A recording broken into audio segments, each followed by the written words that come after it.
Adresná pomoc s cenami energií je o krok bližšie. Vláda schválila zákon, ktorý jej umožní získať informácie z viacerých registrov a tak sa lepšie zorientovať, ktoré domácnosti ju potrebujú. Ministerstvo hospodárstva verí, že vďaka tomu bude pomoc viac automatizovaná. Opozícia návrh kritizuje. Podľa nej si štát žiada priveľa osobných údajov. Adresná pomoc a ani definícia toho, kto je energeticky chudobný, zatiaľ neexistuje. Ministerstvo hospodárstva chce začať spájaním registrov. Komunikovať by mali spolu finančná správa, rezort hospodárstva, kataster či sociálna poisťovňa. Schválený návrh zákona taktiež upravuje podmienky poskytovania údajov o domácnostiach, ktoré používajú energie ako elektrinu, plyn, teplo a vodu.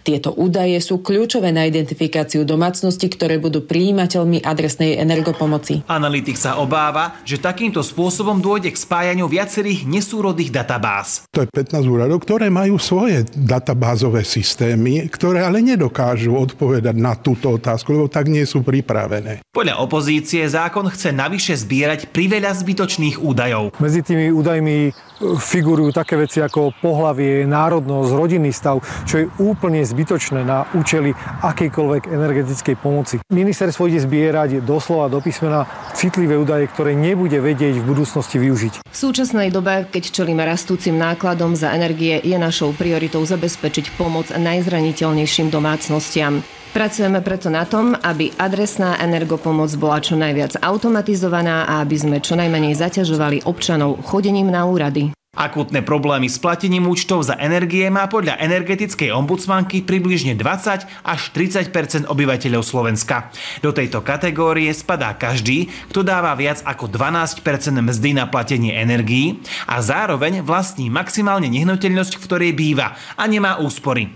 Hodnotenie toho, kto pomoc potrebuje, je preto podľa nej komplikované.